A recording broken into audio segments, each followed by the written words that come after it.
Saudamos você com a graça e a paz do Senhor Jesus. Que Deus abençoe a tua vida e hoje Ele possa te explicar coisas que possam estar obscuras ainda na sua palavra e com isso fazer resplandecer a luz do verdadeiro Evangelho de modo a direcionar a tua mente para que você encontre o caminho da vida e chegue aonde quer, a obter a salvação da tua alma em Cristo Jesus.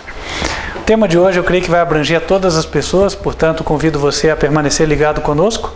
Mas antes disso nós vamos fazer aquilo que o Senhor nos ordenou, conforme está escrito em Malaquias capítulo 3, versículo 10. Ali a Bíblia diz: trazei todos os dízimos à casa do tesouro para que haja mantimento na minha casa e provai-me nisto, diz o Senhor, se eu não vos abrir as janelas do céu e não derramar sobre vós uma bênção sem medida. Queria falar um pouquinho daquilo que hoje o Ministério está empreendendo, o Ministério Quarto Anjo Advertência Final. Para você pode ser uma igreja nova, uma igreja que você nunca escutou, nunca ouviu falar sobre ela.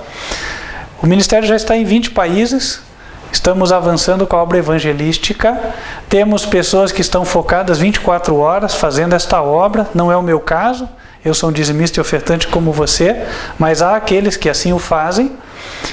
E temos avançado também com um projeto onde estamos evangelizando toda a faixa litorânea do Oceano Atlântico. Graças a Deus, muitos avanços já foram obtidos, mas temos de continuar. Há países ainda não alcançados, que precisam ser alcançados, pessoas que precisam ser advertidas. Nós temos uma série de folhetos que estão disponíveis para quem quiser fazer o trabalho evangelístico. São mais de 10 títulos, hoje eu vou apresentar esse. É um folheto que cada vez mais será pertinente. O título é Como Recomeçar.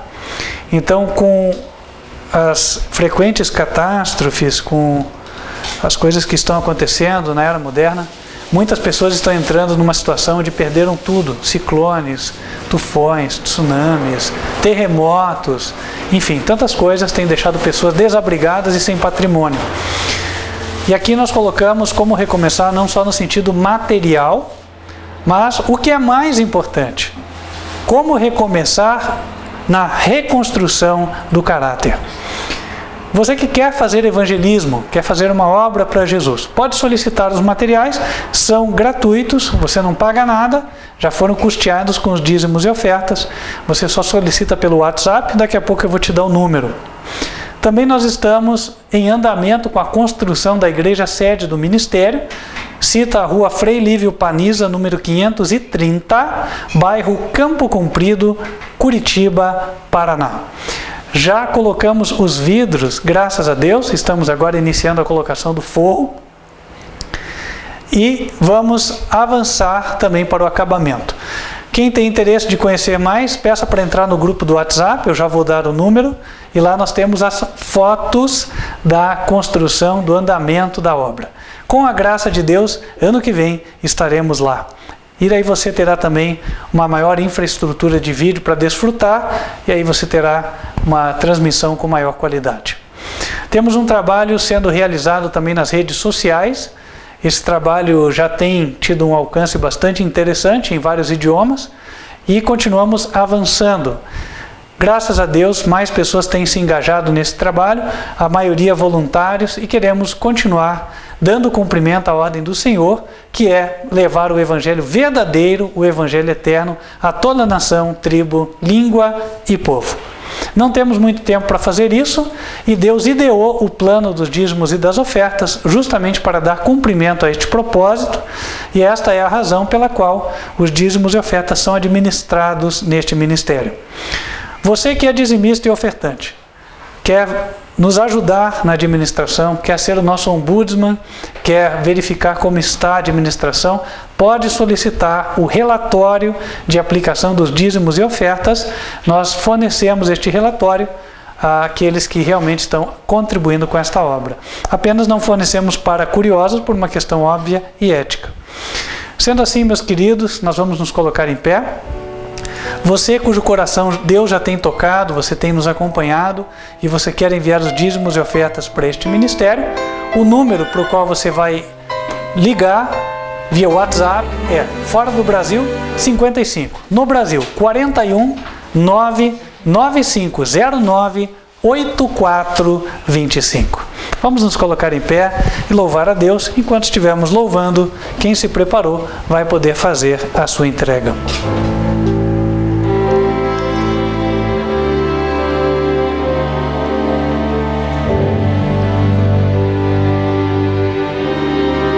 Meu melhor momento foi quando com Cristo tive um encontro que jamais esquecerei. Da vida cansado, no mundo perdido, então a sua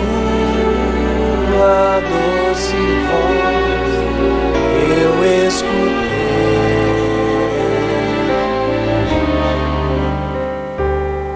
Com tanto amor me chamou, amor que eu jamais fiz por merecer.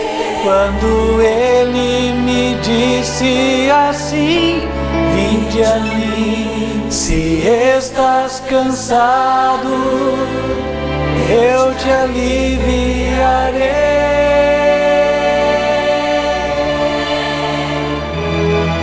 Com tanto amor me atraiu, com tanto amor que eu não resisti, chorando minha vida a Ele entreguei. Meu melhor momento foi quando o encontrei. Meu melhor momento. Vamos nos colocar de joelhos e falar com Deus.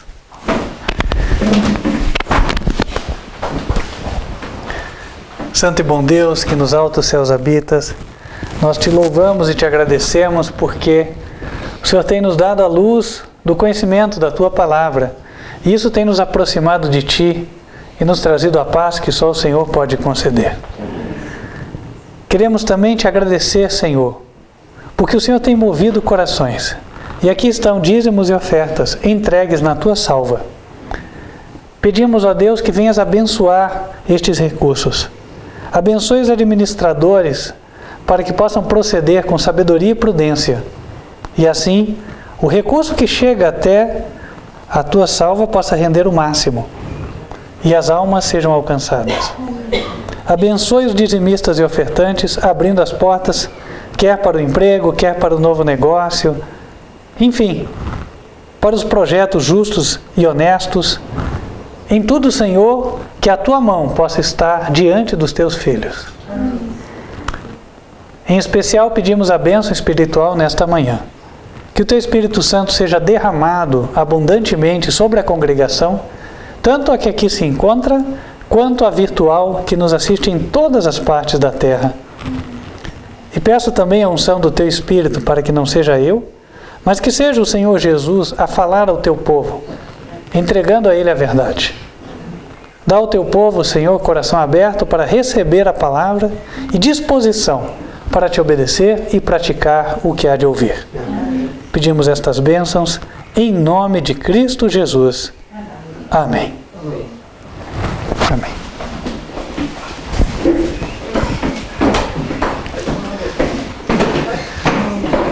A mensagem de hoje vai discorrer sobre Romanos capítulo 8, sejam bem-vindos. Vai discorrer sobre Romanos capítulo 8, eu convido vocês para abrirem.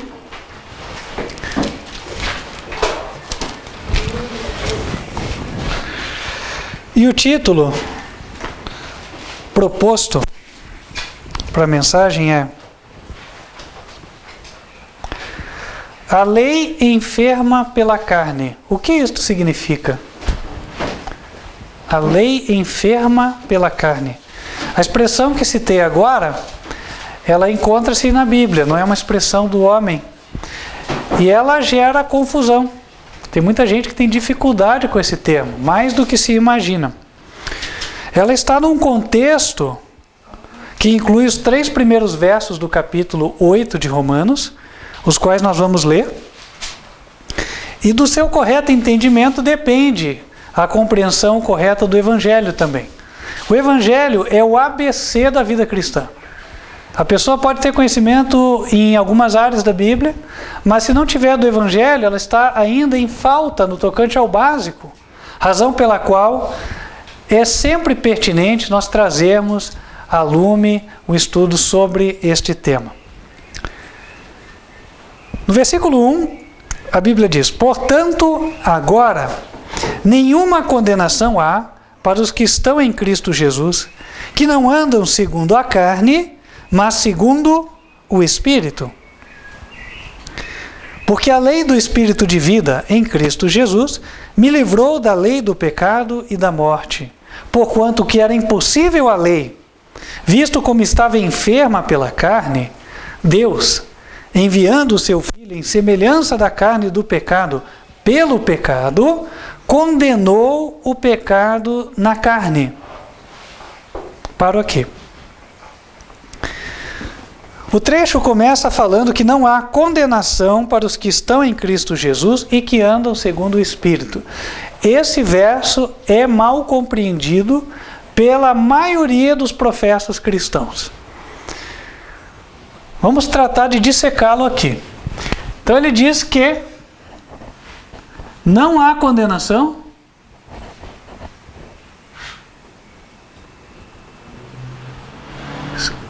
para aqueles que estão em Cristo Jesus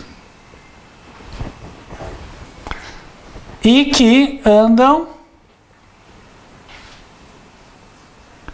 no Espírito.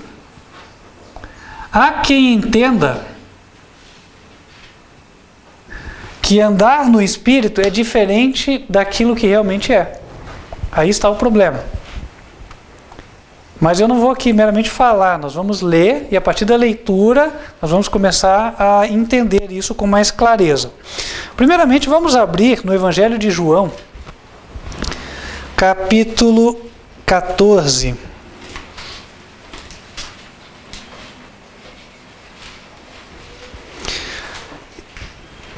Aqui nós vamos buscar o seguinte, olhem para o quadro.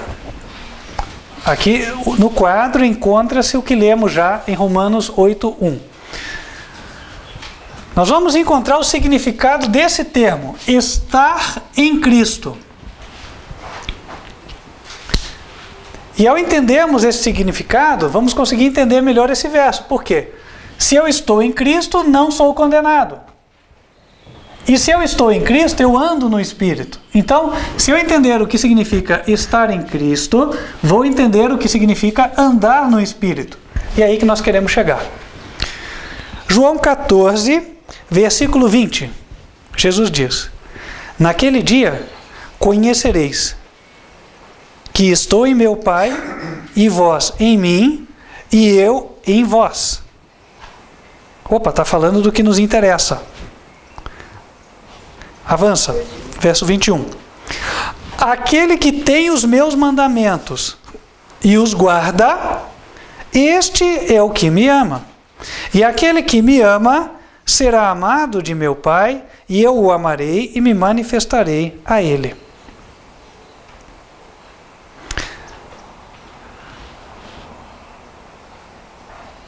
Aqui diz, vós estareis em mim. Então nós estaremos em Cristo, mas em seguida ele fala, aquele que tem os meus mandamentos e me ama. Opa, então parece que há uma relação entre os mandamentos e o estar em Cristo. Qual relação é esta? Vamos tentar deixar isso mais claro. Vamos para a primeira carta a João. Primeira carta a João.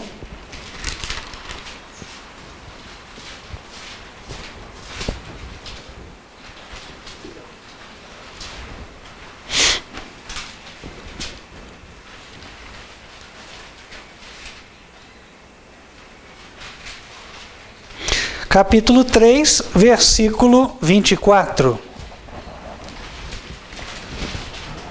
Diz assim: e aquele que guarda os seus mandamentos, nele está e ele nele.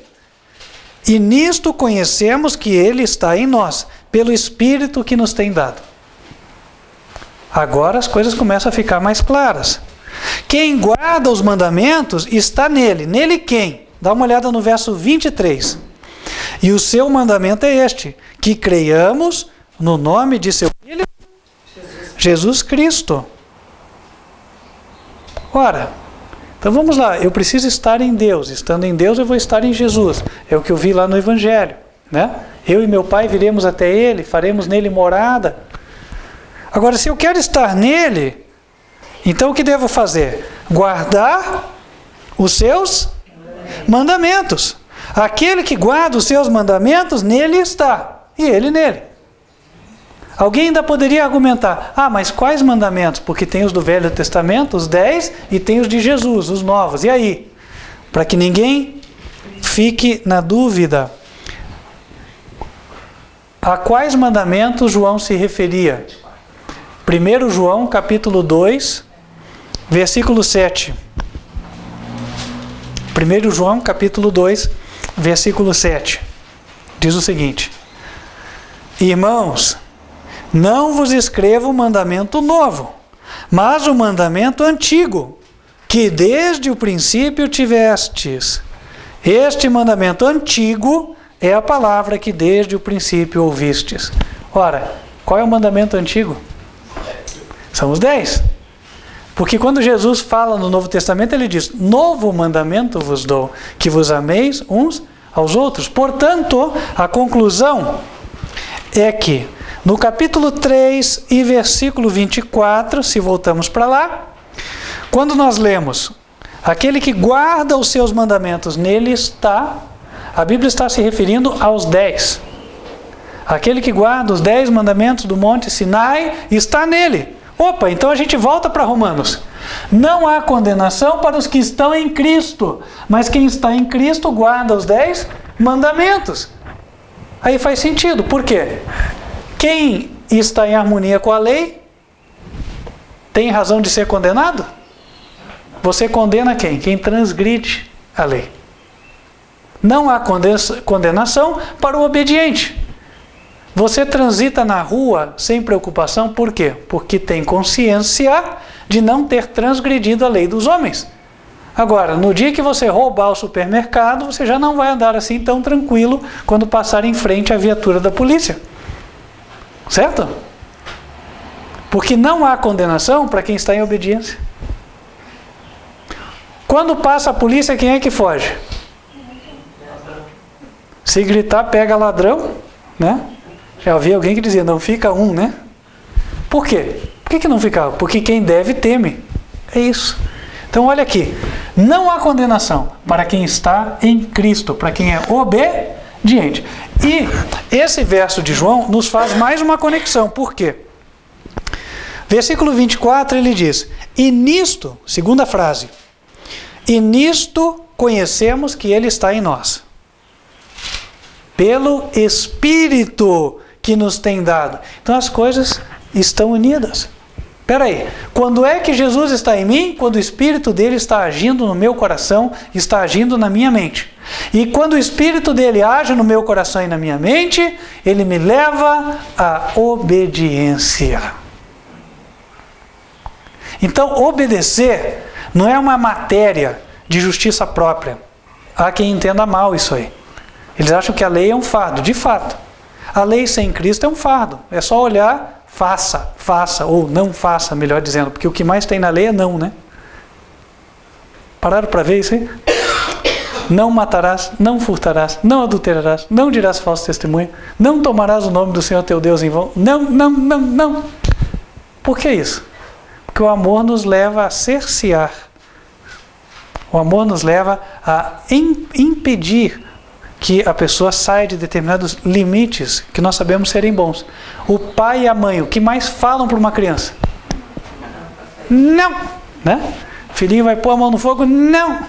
E assim por diante. Depois cresce, o não já é um pouco diferente, né? Não, filho, veja bem e tal. Tem mais conversa. Mas é sempre o não.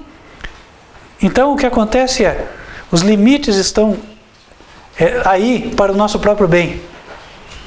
Andar dentro do limite é o que Deus quer. Deus deu uma regra, uma norma. Lei, o que é lei? Sabe o que é lei?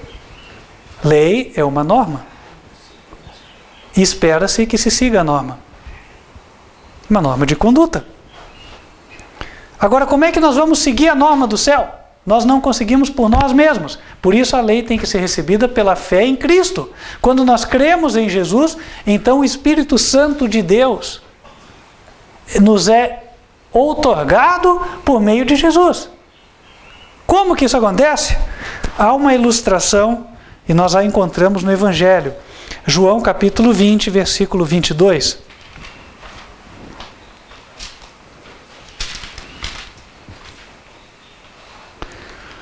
Desde o 21, só para se entender melhor.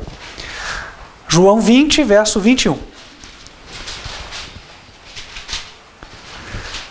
Disse-lhes, pois, Jesus outra vez: paz seja convosco. Assim como o Pai me enviou, também eu vos envio a vós. E havendo dito isso, assoprou sobre eles e disse-lhes: recebei o Espírito Santo. Ele nos comunica o Espírito Santo. Eu não preciso entender o que ele é e como ele age na minha vida. Mas fato é que ele age. E é o que importa. E ele me conduz à obediência. E aí sim, posso voltar para Romanos 8, versículo 1, e compreender. Não há condenação para os que estão em Cristo, porque eles andam no Espírito. Dizendo de outra forma, os que aceitaram a Jesus pela fé, recebem o Espírito Santo, e o Espírito Santo lhes dá força moral para obedecerem à lei. E se obedecem à lei, não há razão de serem condenados. Correto? É isso. Há quem diga: ah não, mas a condenação tem só a ver com os meus pecados porque Jesus morreu por eles. Evidentemente. Eu não posso remir o meu passado, correto? Não tem como resolver o que eu já fiz de errado. O que eu fiz, fiz. Nós somos seres temporais, a gente não consegue retroceder no tempo. Então como é que fica? Ora, eu recebo a Jesus na minha vida, o sangue vertido na cruz do Calvário lava o meu passado. Isso está ensinado pelo próprio apóstolo Paulo no livro de Romanos. Mas isto não significa que a única coisa que o sangue de Jesus faça é essa. Ora, Deus não quer apenas limpar a nossa barra, por assim dizer. Esse termo todo mundo conhece, né? Limpa a minha barra. Não representa uma disposição de mudar. O bandido fala: poxa, limpa a minha barra aí. Por quê? Porque ele quer continuar praticando o mal, apenas quer que o passado seja esquecido. Mas, na vida que Deus propõe, não é assim. Deus propõe uma vida de santidade. Deus propõe uma vida nova. Então, ele esquece o passado, esquece, mas te habilita a obedecer a partir de agora. Vida limpa no passado, no presente e no futuro. Essa é a proposta do Evangelho. Santidade. Ah, mas eu nunca vou ser santo porque eu já cometi erros. Ok, o teu passado está substituído por Jesus. Ele morreu na cruz por você, a gente já vai ler sobre isso. Porém, o teu presente deve corresponder à tua profissão de fé. Porque se o Espírito de Deus age na vida de uma pessoa, quais serão os frutos da vida dessa pessoa? Gálatas capítulo 5.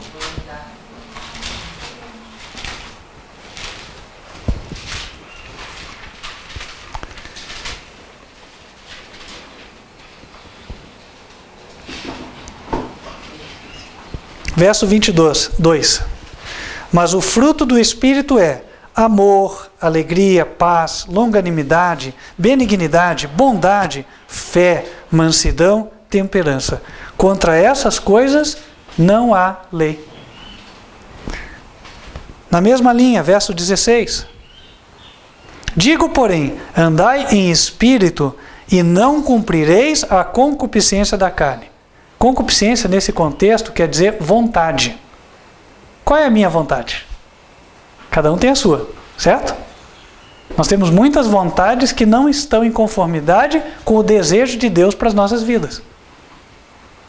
E nós precisamos vencer essas vontades. Como é que nós vamos vencer? O Espírito de Deus nos é dado para vencer. O Espírito está tocando a nossa consciência, falando, olha, não beba. Não beba, álcool faz mal. Aí eu olho para o copo, dá aquela vontade. Alguém me ofereceu, né? Vamos supor, eu nunca bebi, mas estou supondo aqui. E aí, o Espírito de Deus vai me tocar. É errado, não é bom, não faça. E agora ele pede, olha, ore, peça a Deus força. O Espírito de Deus está trabalhando comigo. E aí eu oro. E quando eu oro, Deus me dá força, me fortalece. E eu, não, obrigado, eu não bebo mais. Houve uma vitória. Essa vitória é atribuível a quem?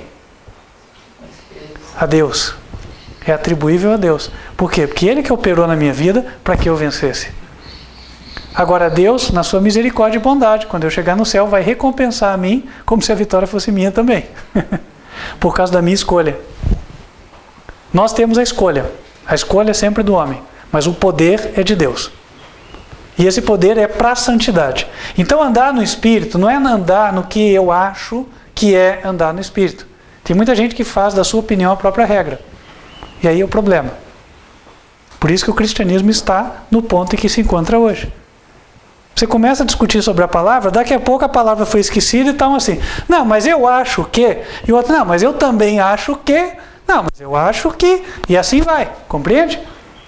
Quando eu acho, deveria ser abandonado e perguntar, o que será que Deus quer? E aí vamos pesquisar, certo? Voltando para Romanos 8, nós já entendemos o que é andar no Espírito, quer dizer, andar em harmonia com a vontade do Senhor.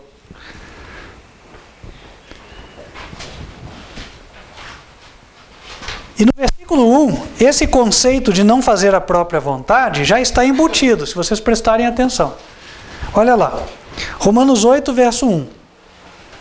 Portanto, agora, nenhuma condenação há para os que estão em Cristo Jesus, que não andam segundo a... Segundo o que está ali? A carne. Não anda segundo a carne, não faz a sua própria vontade, faz a vontade de Deus. Continua. Verso 2. Porque a lei do Espírito de vida em Cristo Jesus me livrou da lei do pecado e da morte. Muita gente não entende esse verso também. Vamos lá. O que é lei do Espírito de vida? Irmãos, isso se entende pelo próprio contexto. Paulo falou disso um pouquinho antes, no capítulo 7. Romanos, capítulo 7, verso 14, diz o seguinte: porque bem sabemos que a lei é espiritual. Então olha lá. Olha como é que os termos se equivalem. Lei espiritual equivalente à lei do Espírito de vida. Vamos dissecar isso aqui um pouquinho mais. A raiz é a mesma, irmãos. Olha, espiritual vem do quê? De espírito. Assim como carnal vem de carne, correto? Então continuemos a ler Romanos 7, 14. Porque bem sabemos que a lei é espiritual, mas eu sou carnal, vendido sob o pecado. Aqui é apresentado um contraste. Eu sou carnal porque eu desobedeço os 10 mandamentos. A lei é espiritual porque ela apresenta os 10 mandamentos. Um ser espiritual é um ser obediente. Aquele que anda no Espírito obedece à lei. A gente acabou de ver isso, certo? Aquele que anda no Espírito obedece à lei. Portanto, ser espiritual significa andar em harmonia com a lei. Paulo fala isso textualmente no capítulo 8. Vamos ver? Verso 7. Capítulo 8, verso 7. Porquanto a inclinação da carne é inimizade contra Deus, pois não é sujeita à lei de Deus, nem em verdade o pode ser. Portanto, os que estão na carne não podem agradar a Deus. Verso 9. Porém, vós não estáis na carne, mas no Espírito, se é que o Espírito de Deus habita em vós. Viram o contraste? Quem está na carne está na desobediência aos 10 mandamentos. Por isso ele não se sujeita à lei. Você fala para a pessoa, olha, o sábado é o dia de Deus. Ah, não.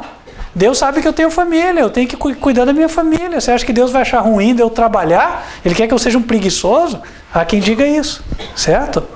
Então, a carne não se sujeita à lei de Deus. Ela cria uma justificativa qualquer para não obedecer. Agora, quando o Espírito de Deus ganha a batalha dentro do coração do homem, o homem se sujeita. Vós não estáis mais na carne, mas estáis no Espírito. Então ele sai da desobediência e passa para a obediência. Então, lei é espiritual porque está em harmonia com os 10 mandamentos. A lei do Espírito de vida não é nenhuma outra, senão aquela do Monte Sinai. São os 10 mandamentos. E por que é lei do Espírito? Esse termo é ruim, né, de entender. É meio chatinho, porque ele está invertido. Agora, se eu disser que o Espírito me leva a guardar a lei, é mais fácil entender do que entender lei do Espírito de vida. Mas ambas as expressões se equivalem.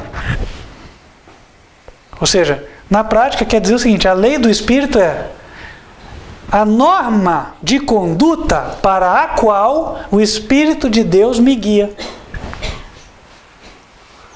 Deu para entender? A lei é uma norma. É uma norma que diz, não matarás, não furtarás, etc, etc. Certo? Agora, quando o Espírito de Deus atua na minha vida, ele me faz agir de acordo com essa norma. Qual é a lei do Espírito? Qual é a norma a qual o Espírito de Deus me guia? São os 10 mandamentos. É isso que o apóstolo Paulo está colocando aqui. Estou tentando esmiuçar. Está ficando claro? Está ajudando? Né? Entende? Então, a lei do Espírito de vida, então o Espírito está me levando à obediência à lei. Aí na sequência diz, me livrou da lei do pecado e da morte. Ah, então de fato, poxa, se eu passei a obedecer, eu não estou mais transgredindo. E o que é o pecado? 1 João capítulo 3, versículo 4. O pecado é a transgressão da lei. Através do Espírito eu sou liberto do pecado. E aqui está algo essencial, intrínseco na natureza do Evangelho que foi perdido de vista. A substância do Evangelho foi deixada e tomou-se só a casca. O que eu quero dizer com isso? A casca é o seguinte, Jesus apaga o meu pecado e agora eu vivo. Vive como? Parecido com o mundano. Quem olha de fora vê isso, né? Agora, a substância era o seguinte, olha, eu sou de Cristo e sou nova criatura. As coisas velhas já passaram. Tudo se fez novo. Essa é a substância, é a essência. Se não tiver isso, irmãos, a esperança da pessoa é vã. Então, a lei do Espírito de vida em Cristo, quando eu estou em Jesus, quando eu aceito a Ele pela fé, eu recebo o Espírito Santo. O Espírito Santo de Deus me leva a obedecer a lei. Eu estou dentro da norma. Agora eu fui liberto da lei do pecado e da morte. Que lei é essa do pecado e da morte? Para entender qual é essa lei, a gente tinha que fazer um estudo mais aprofundado do capítulo 7.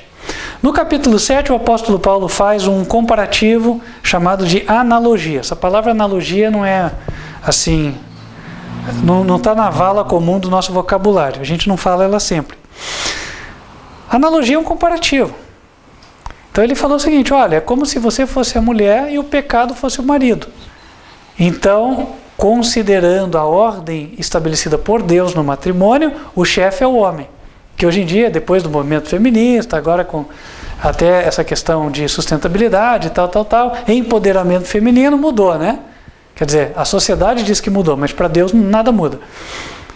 Então, tá lá, o marido tinha que vencer. Quando eu não conheço Jesus, faço sempre a minha vontade. Paulo fez a seguinte explicação, olha, é como se a tua vontade, o teu eu, fosse o marido da casa. E a tua mente, quando você sabe o que é certo e não faz, é como se a tua mente fosse a mulher. É a mulher que apanha do marido. Então é uma lei do matrimônio que mantém vocês unidos ali. Até que a morte os separe, vocês estão juntos. Como é que você vai ser liberta desse matrimônio? Depois que você morre. Por isso que a Bíblia diz que tem que haver o batismo. Eu tenho que morrer para o meu eu, para que daí eu renasça como uma nova criatura. Abandonei aquele casamento que não tinha futuro e agora estou casado com Cristo. Essa é a ideia. Estou passando isso de forma muito resumida, porque estudar o capítulo 7 aqui é enfadar os irmãos e fazer com que perdêssemos o foco, tá?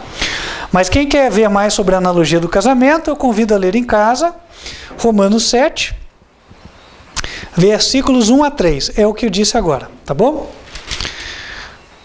Avançando em Romanos 8, versículo 3.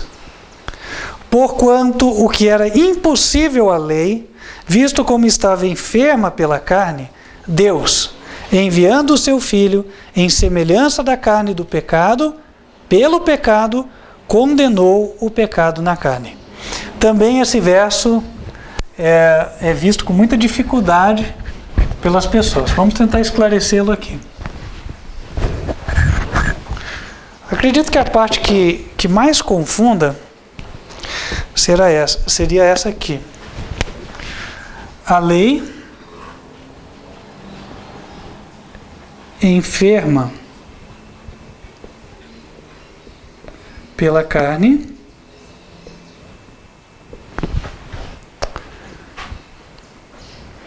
e daí diz assim, depois enviou Jesus, vou botar mais baixo para poder explicar melhor. Vamos lá. Deus enviou o Filho em semelhança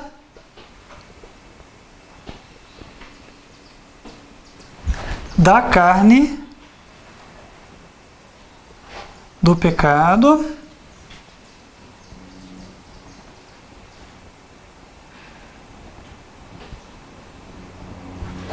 pelo pecado.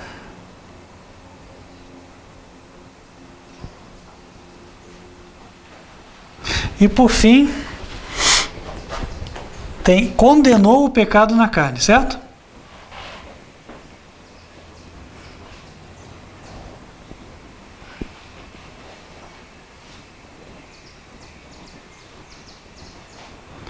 Na carne. Ok, vamos lá. Primeira parte. Lei enferma pela carne. O que acontece quando alguém fica doente? Fica fraco, enfraquecido, debilitado. Aí vai para a cama, correto? Este é o sentido no qual a palavra é empregada aqui. A lei de Deus, ela era de conhecimento de Adão. Só que ela foi transmitida de Adão para os seus descendentes de que maneira? Pela conversa, oralmente. Não havia palavra escrita. E que Adão conhecia as regras, a norma, os mandamentos de Deus, isso está muito claro pelo Gênesis. Por quê? Deus colocou um teste de obediência.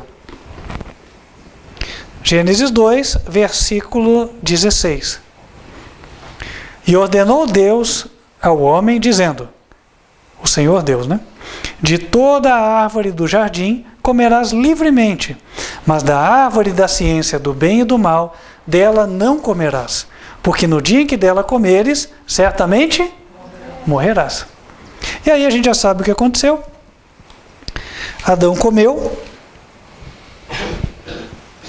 Aí no capítulo 3, versículo 11, ele disse assim, quem te mostrou que estavas nu?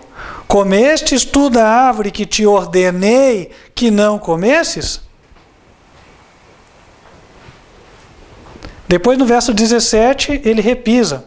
E a Adão disse, porquanto deste os ouvidos à voz da tua mulher e comeste da árvore que te ordenei, dizendo, não comerás dela, etc, etc. Deus fala, eu te ordenei. Ordem. Ordem tem a ver com o quê? Com mandamento, norma, regra, lei. Adão conhecia, por isso não foi tomado por inocente. E aí o que acontece? Quando Adão foi criado, Deus não falou para Adão, olha, você foi criado hoje, mas eu vou mandar o meu filho morrer por você, para você ser obediente. Falou? Não, não precisava. Adão, quando foi criado, era perfeito, ele podia obedecer a lei. Bastava Deus indicar o que era para ser feito e Adão, com prazer, obedecia. Para ele era um prazer fazer a vontade do Senhor. Agora, quando Adão pecou, ele passou a ter a disposição que nós temos. É um prazer fazer sempre a vontade de Deus? Sejam sinceros. Não. Segundo a carne? Não é, não. Não é. E por quê? Porque nós herdamos essa carne de Adão, essa carne caída. E nesse sentido, a carne está enfraquecida, está enferma, debilitada.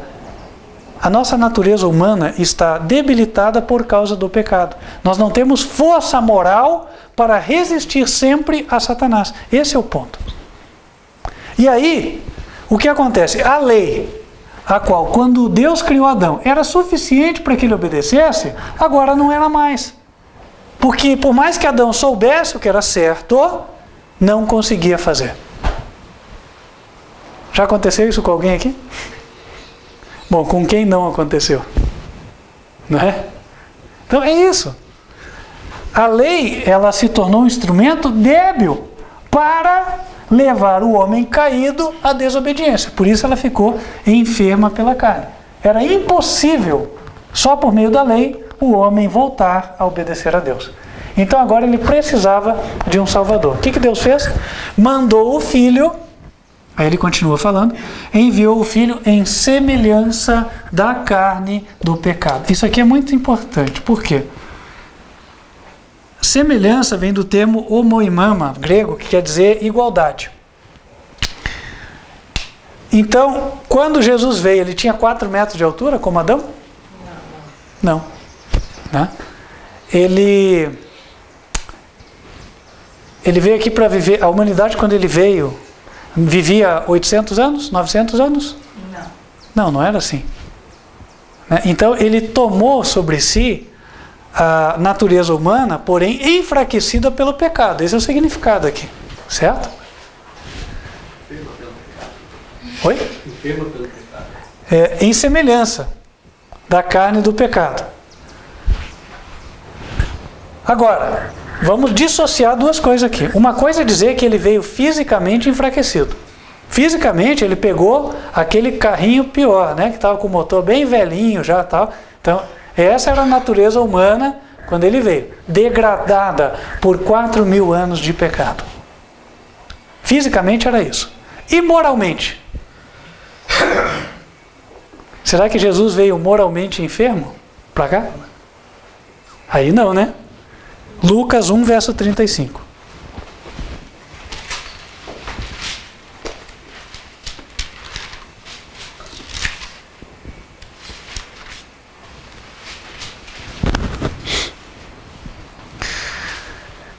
Lucas 1, verso 35. E, respondendo o anjo, disse-lhe: descerá sobre ti o Espírito Santo, e a virtude do Altíssimo te cobrirá com a sua sombra, pelo que também o santo que de ti há de nascer será chamado Filho de Deus. Palavras do anjo para Maria. Como é que Jesus nasceu? Santo, é o único, né?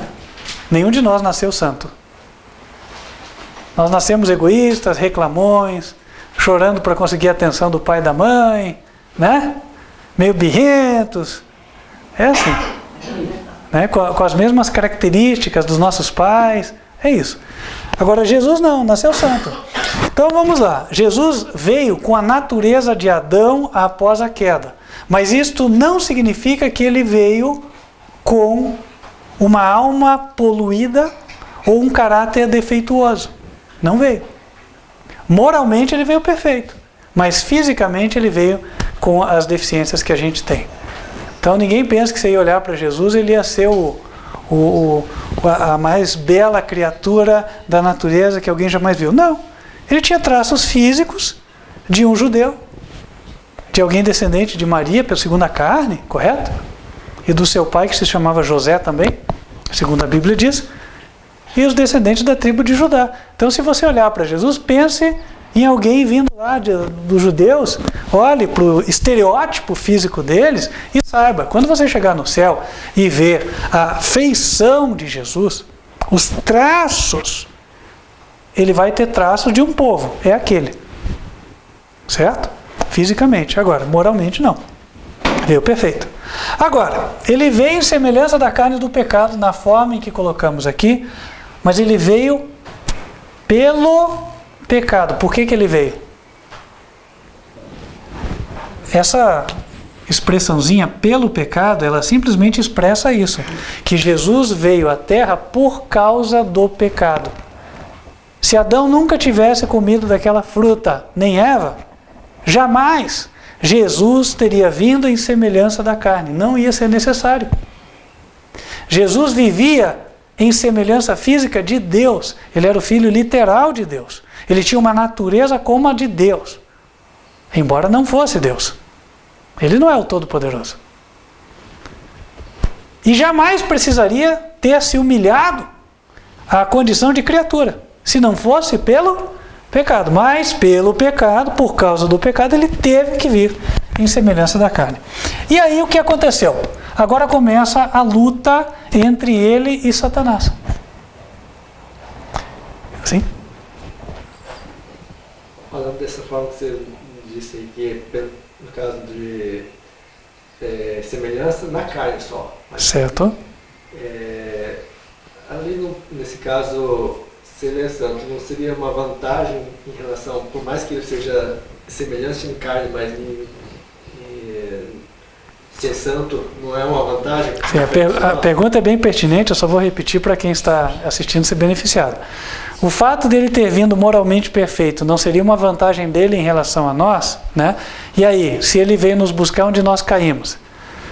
O que está em causa é o seguinte: aquilo que parece ser uma vantagem dele, Deus, ele nos coloca em igualdade com ele, porque ele concede a nós o quê? O Espírito Santo. E assim como Jesus, moralmente falando, era santo, o Espírito Santo vem para conferir a nós o quê? Santidade, aquilo que nos faltava, né? Entende? Então, realmente, Jesus veio santo porque ele não poderia ter vindo de outra forma. Ele era imaculado, incontaminado, certo? Senão não seria ele. Já pararam para pensar nisso? Não seria ele, né? Se, por exemplo, Deus faz o filho desaparecer lá no céu, daí aparece alguém aqui defeituoso.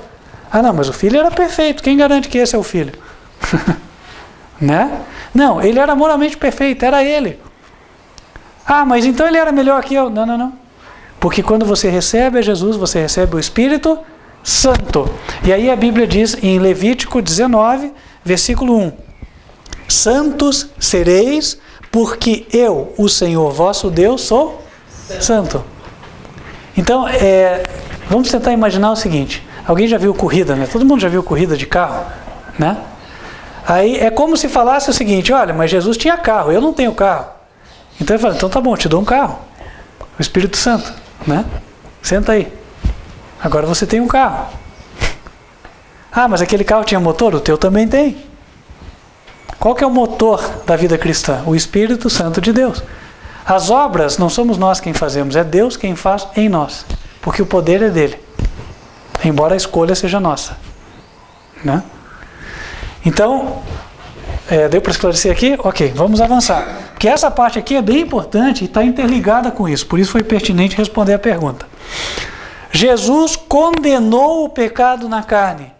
Há quem distorça esse significado aqui, mas entendido corretamente traz uma luz maravilhosa para nós. O que significa Jesus ter condenado o pecado na carne? Observem bem. Jesus veio com semelhança, ou seja, igualdade com a nossa carne. carne e osso igual a nós, estatura possivelmente inferior a 2 metros de altura, correto? Mediano, com as limitações que nós tínhamos, tinha sede, tinha fome, raciocínio, consciência, memória, razão, como nós, com as nossas limitações. Sim. Ele também tinha que lutar contra as tendências da carne? Ok, ele tinha que lutar contra os desejos da carne. Como é que a gente entende isso, né? O que são desejos da carne? Você já viu o que acontece quando o bebê é filho de uma mulher viciada em crack? Como é que ele nasce? A carne pede, não é assim? A carne pede, certo? Assim como o filho do alcoólatra tem a tendência, então, sabe aquilo da carne pedir? Isso acontece, né? Mas Jesus tinha força moral para dizer não. Sabe-se lá o que havia na ascendência de Jesus? Algumas coisas haviam. Quando Jesus olhava para uma mulher, o que a carne dele pedia? Como é que era o rei Davi? Como é que era Salomão? Salomão teve 1000 mulheres, né? Então como é que era a carne de Jesus? Porque tem gente que considera isso um tabu, né? Não, Jesus, né? Peraí, Jesus era homem, né? Jesus era homem. Então, né, se ele via passando uma mulher lá, sei lá, israelita, filisteia, vai saber, né? Passava lá. Então, o que acontecia? A carne podia até, mas o espírito, não é o plano de Deus para mim que eu me caso. Acabou. Acho que é evidenciado naquela parte no monte de Getsemane, que ele pediu para Deus livrar ele. Isso, está bem observado. A natureza humana recua do sofrimento, certo? Lá no Getsemane ele disse, Pai, se possível, passa de mim este cálice. Mas daí a força moral dele se sobrepõe aos clamores da sua natureza, do seu corpo, e ele diz, todavia não se faça a minha vontade, mas a tua. Correto? Às vezes, irmãos, na nossa vida, o copo pode tremer. Desde que a água não caia, está tudo certo. Entenderam, né? O copo pode tremer, desde que a água não caia. Porque enquanto a água não cair, há a luta, né? Compreendem? E a luta é assim mesmo. Jesus também teve, ele sabe. Então, voltando para cá, só para não perder, né, o foco. Então, o que vai significar ele condenar o pecado na carne? Bom, ele veio na carne, veio. Isso aí é indiscutível. Deus já fez Adão de carne, né? Acho que eu não preciso ler um texto para provar isso, certo? Está lá em Gênesis capítulo 2. Bom, então, ele vem na carne. Até a vinda de Jesus, ninguém na carne tinha tido uma vida absolutamente sem pecado. Ninguém. Satanás reinava soberano nesse sentido. Moralmente ele era o senhor de todos, certo? Tinha vencido toda e qualquer pessoa que tinha vindo sobre a terra. Elias até ficou cansado, pediu a morte, não foi assim? Fugiu diante de Jezabel. Moisés bateu na pedra em lugar de falar à rocha. Então os dois que estavam no céu também tinham sido vencidos em algum momento por Satanás. Só que alguém veio para desafiar o seu domínio e vencer. Jesus. E aí aquele que veio na carne, ele venceu o pecado na carne. Então acabou com o seguinte argumento do diabo. Ah não, qualquer que vier na carne pede para mim. Qualquer que vier na carne desobedece à lei. Qualquer que vier na carne não é capaz de obedecer aos 10 mandamentos de Deus. Por isso, eu reafirmo, o diabo, né? Eu reafirmo que Deus é injusto ao ordenar que a gente obedeça os 10 mandamentos, porque ele pede algo que é impossível e depois ele mata as pessoas, então ele é um tirano. Esse era o argumento do diabo. E Jesus tirou esse argumento dele. Como? Ele viveu uma vida na carne sem pecar. Então, ele declarou que o pecado na carne é ilegal, é condenável. Ele tirou também a desculpa para qualquer igreja falar que é impossível ser perfeito. O que mais se escuta hoje, né? Ah, nós somos contrários ao perfeccionismo. Satanás adora rotular a verdade com algum estigma que as pessoas queiram se esquivar dele. Falar de outra forma. O diabo adora botar um carimbão assim, ó. Sabe aquele carimbo que ninguém quer ter? Então ele bota, ó, eles são fundamentalistas. Não, eu não quero ser fundamentalista. Quando ser fundamentalista significa crer na verdade do Senhor. É a chamada inversão de valores, que ocorre sempre. Hoje isso está até mais comum, né, na sociedade. Inversão de valores. O bom passa por mal, o mal passa por bom. Ora, Jesus, através da sua vida perfeita, impoluta, sendo homem como nós somos, com as fraquezas que nós possuímos, ele declarou através da sua vida que o pecado é ilegal na nossa carne. Ele condenou. Ele diz que é condenável um ser humano hoje pecar. É condenável. Por quê? Porque o Espírito de Deus, o mesmo que fortaleceu a Jesus e o deu vitória, é o mesmo que é concedido a nós. Então tem desculpa para pecar? Desculpa não tem. Na vida do cristão, o pecado, quando ocorrer, se ocorrer, deve ser um acidente de percurso por descuido. Descuidei. O certo é só haver o pecado por imperícia, não por imprudência. Sabe a diferença? Imperícia é aquilo que você não sabe que é errado. Então você faz sem saber. Aí Deus vai te instruindo na lei, no decorrer do tempo, para que você aprenda e não cometa aqueles erros também. Agora, imprudência você já sabe, só não tomou o cuidado. E aí acabou cometendo. Né? Então, na vida do cristão, o pecado por imprudência não deve acontecer. Porque ele mantém comunhão com Cristo, por isso ele lê a palavra, ele ora, e aí ele mantém-se no caminho da santidade. Deus faz com que ele odeie o pecado, o qual ele anteriormente amava. E aí ele vive uma vida perfeita. Agora, hoje o que se vê não é isso. Hoje o que se vê é cometer-se pecados por imprudência, cometer-se pecados até por rebeldia, e ainda assim professar-se o nome de Jesus. E desculpar-se atribuindo outro significado a isso aqui. Eles falam, não, Jesus condenou o pecado na carne só porque ele não permitiu que o pecado tenha expressão na sua carne. Então, quer dizer, foi ele, mas com nós é outra história. Não, não é verdade. A verdade é que ele declarou o pecado como ilegal. A Bíblia diz em Ezequiel 18, verso 20, a alma que pecar, esta morrerá. Está escrito. Está escrito. Deus nos propôs uma vida de santidade. Essa vida foi proposta através do exemplo de Jesus. Foi muito sacrificante, tanto para Jesus quanto para Deus, o nos proporcionar este exemplo. Mas, apesar de ter tido um custo infinito, hoje está à nossa disposição.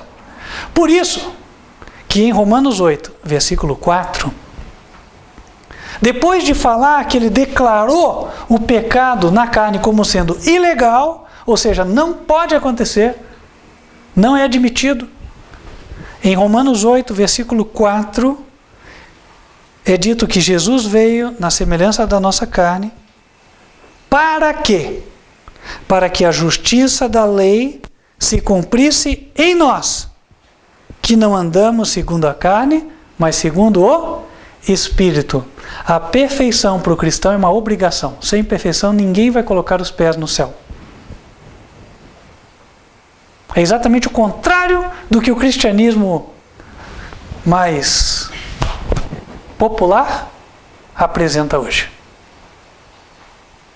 E nesse contexto, Deus, por assim dizer, declara a queda das igrejas que estão ensinando o erro. Porque como é que eu posso ser capaz de levar alguém até São Paulo se eu indico ele para pegar a rodovia 376? Me expliquem. Quem está aqui pode entender o comparativo, né? A rodovia 376 liga Curitiba ao sul do Brasil. São Paulo está mais ao norte do Brasil. Então como é que eu vou falar, venha para São Paulo através da 376? Tem como? Não tem, mas é o que se faz hoje, espiritualmente falando. Vá até o céu, através dessa teoria aqui, que não é da Bíblia. Vá até o céu, mas não queira ser perfeito. Como? Olha, irmãos, no céu não vai entrar nada que contamine, nada, absolutamente nada. E com isso a gente já vai fechando. em Apocalipse,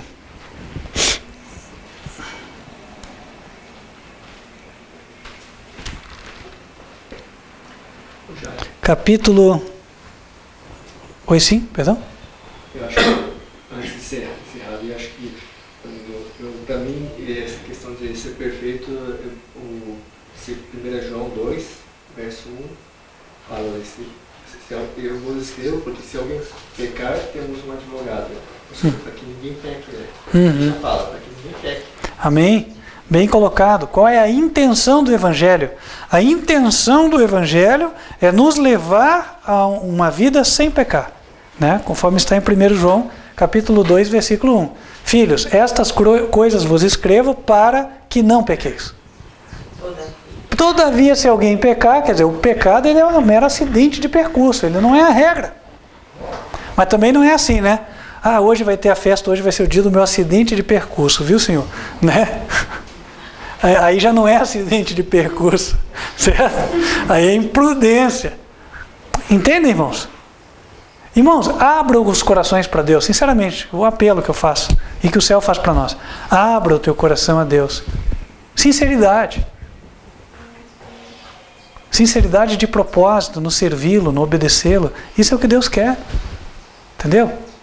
Aí sim, nós vamos ser agradáveis ao Senhor.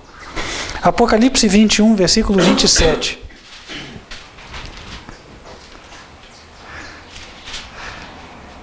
E não entrará nela coisa alguma que contamine e cometa abominação e mentira, mas só os que estão escritos no livro da vida do Cordeiro. Irmãos, vocês ouviram a verdade hoje. Levem nos seus corações.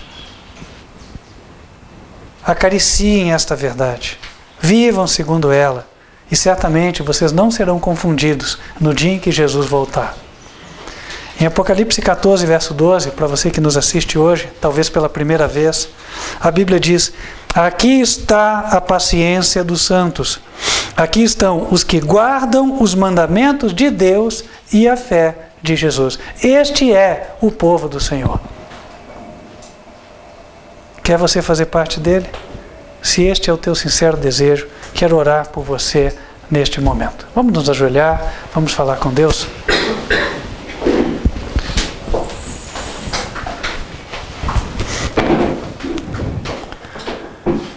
Santo e bom Deus, que nos altos céus habitas, nós queremos te agradecer por este tremendo sacrifício que o Senhor Jesus e o Senhor fizeram em nosso favor. Onde Jesus trilhou este caminho estreito e o marcou com sangue para que não errássemos o rumo, para que nós seguíssemos. Pedimos a Deus que derrames o teu Espírito sobre nós e que nós também, tal como Ele, nesta carne, andemos em santidade e justiça na tua presença, odiando o pecado e tudo que afronta a tua palavra e a tua lei, amando andar no teu caminho, obedecer e fazer a tua vontade. Que todos nós, não só os que aqui estamos fisicamente, mas todos os que virtualmente agora se reúnem em qualquer lugar da terra, estejamos de coração aberto, sincero e entregue a Ti. Seja o Senhor o guia das nossas vidas. Perdoe até aqui, onde temos falhado ou ignorado os Teus conselhos. Pedimos ao Senhor que venhas estar conosco. Dê-nos força para que obtenhamos a vitória. Amém. Em nome de Cristo Jesus. Amém. Amém. Para você que nos assiste, quero lançar o apelo. Quem sabe você foi convencido pelo Espírito do Senhor de que esta é a verdade, este é o Evangelho, e você que gostaria de conhecer mais, estudar a palavra, para amanhã dar um passo do batismo, demonstrando publicamente que você renuncia ao mundo e aceita viver em santidade e justiça, conforme o Senhor propôs. Nós estamos fazendo um apelo para que você entre em contato e solicite os estudos bíblicos. E também, se você quer se reunir com pessoas que estão na mesma fé que estão buscando servir ao Senhor desta maneira. Nosso número de WhatsApp para contato é 55, para quem está fora do Brasil, 41 99509 8425. Adianto que vai ser um prazer poder te receber e estudar. É sempre uma alegria receber aqueles que são sinceros. Além disso, quero te convidar a continuar acompanhando as mensagens. Elas são transmitidas pelo canal youtube.com/TV Advertência Final. E você tem mais informações sobre o Ministério através do site advertenciafinal.com.br. Lembrando que as transmissões ocorrem ao vivo aos sábados, 11 da manhã é a mensagem do culto e 15 para as 10 da manhã é a Escola Bíblica das Crianças. Nós vamos ficando por aqui, mas antes gostaria de invocar as bênçãos do Senhor sobre a tua vida e, se for a tua vontade recebê-las, te convido a fechar os olhos. Que o Senhor te abençoe e te guarde. Que o Senhor faça resplandecer o seu rosto sobre ti e de ti tenha misericórdia. Que o Senhor levante sobre ti o seu rosto e te dê a paz. Amém. Que Deus te abençoe e espero estarmos juntos nas próximas oportunidades estudando a palavra. Até lá.